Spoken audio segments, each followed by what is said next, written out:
Hello everyone, I'm Nabil Khan from Market.Insights and I welcome you back to the third episode of our first Deep Insight series where we are focusing on the graduation of Bangladesh from an LDC into a developing country.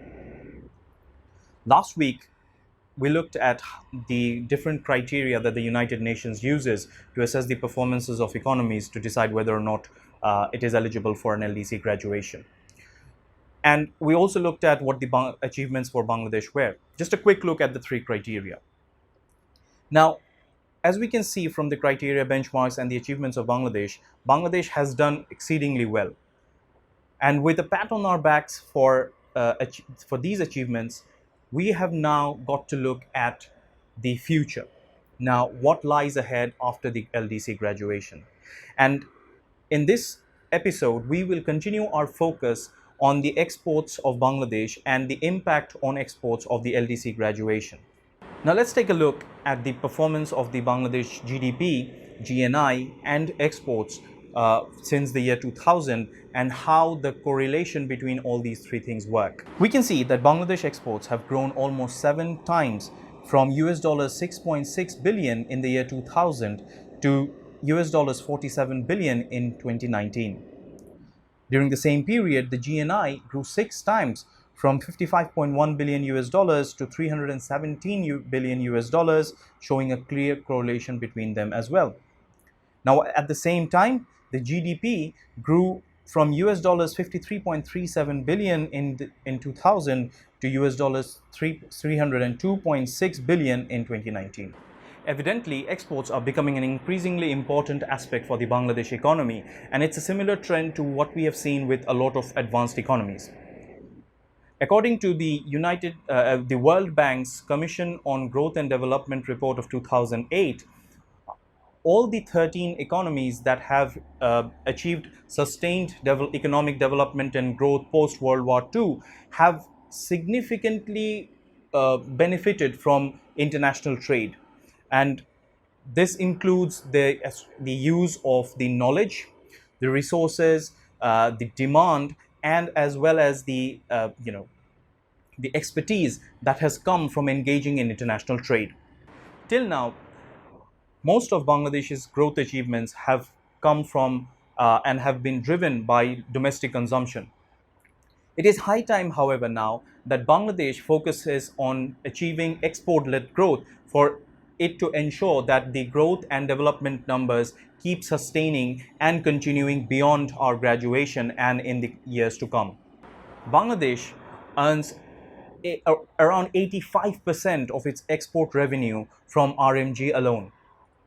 In fact, if we look at the top contributors in terms of products and sector to the Bangladesh GDP and Bangladesh export earnings, we will see that out of the Bangladesh export basket worth $35.3 billion as of 2019 is comprised primarily of 5 items, and they are knitwear, which contributes 48.3%, woven garments 37.9%, jute and jute products 2.6%, and the others. And at the same time, we see that the services sector has added the sum of $5,974 million to the exports, and which comes to around 15% of the export revenue. So we can see that Bangladesh has very high concentration on a couple of products for its export earnings. Now, when we compare that to other countries, we can see certain imbalances here. Staying close to home, even the South Asian nations, which we can see a comparison for Bangladesh against, we will see that Bangladesh has one of the highest export basket concentrations amongst these nations, or in other words, the least varied export basket.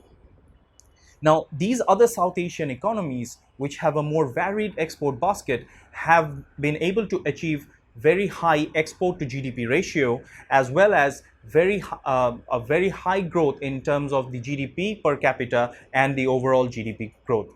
So what can we learn from this? What is the learning when we compare and see these other economies performing and the parameters that these countries have been achieving? So what we can learn is that exports have to play a big role in ensuring achievement of growth numbers and development for an economy.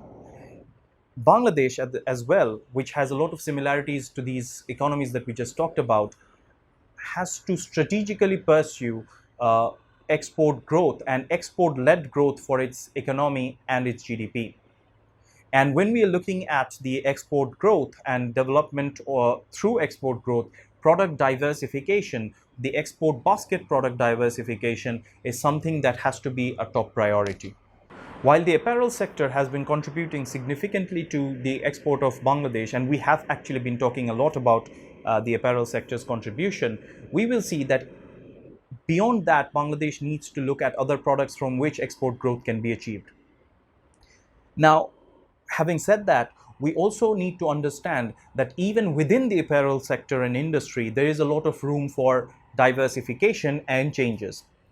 We can see that Bangladesh is still quite predominantly engaged in in manufacturing and exporting very low cost ready to wear products, and the in terms of innovation and product diversity, versatility that is offered to our buyers is also quite low. Some of the issues that are still there in the apparel sector are dated machinery. It's the same basic cotton based clothing that Bangladesh produces and exports. And at the same time, the product diversification or versatility is low in that we are still using very generic designs, and at the same time, we do not really have a culture that encourages creativity and in terms of designs and design thinking. Retailers, on the other hand, are looking for more versatility and more very quick and dynamic changes in designs and concepts in the apparels that they are selling. So when such is the situation of the Bangladesh apparel sector in terms of innovation, in terms of automation, what are the things that Bangladesh needs to look at, and especially the industry experts and people who are involved in the industry in whatever capacity need to look at? Some of these steps that we need to prioritize include tech adoption, tech educated workforce, and automation in the production processes. In addition, Bangladesh needs to focus largely on developing sectors and products from which the future growth in exports might come, or in other words, the future core of Bangladesh exports. And some of these industries that are promising and Bangladesh can, if nurtured properly, will play a big role in the future scheme of things include software and ICT, pharmaceuticals, ships and boats, processed agro products, and furniture. And these are just some of the promising sectors or products which can bring export growth. And as I said, that there are other very promising sectors and products which can continue to grow and bring us export revenue in the future. Bangladesh also needs to focus on moving from low value, low margin products to high value, high margin products and services for its export basket in order to ensure we get faster export growth.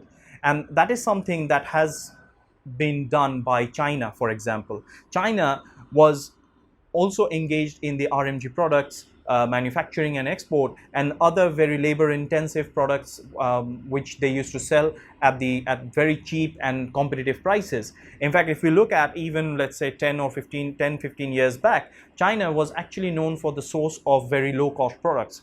However, we have seen how China has moved away from being the cheap producers for products and services for the world to producers of very high-end machinery and technology and technology-based products, which have enabled them to achieve even faster rates of economic growth and economic development, which has been led by the exports of these products and services.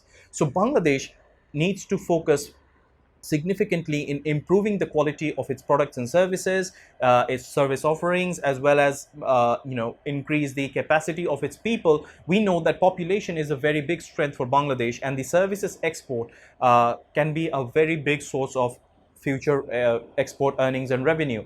And in order to do so, we need to look at targeting the provision of very high end and high value services and products which will bring in greater margin for the country. So till now we have looked in this episode at the export potential for Bangladesh and the importance of export-led growth for the future growth and development of the economy. We've also looked at the importance of export basket diversification as a key step in that process. We would also now like to learn and understand from you and like to hear from you as to what do you think that Bangladesh and the concerned authorities and the people engaged might take or endeavor in addition to what we have just shared, so that Bangladesh can achieve export and economic growth.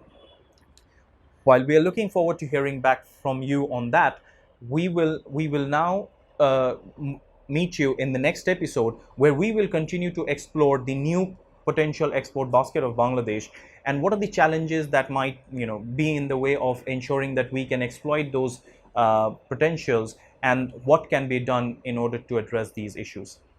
Thank you very much.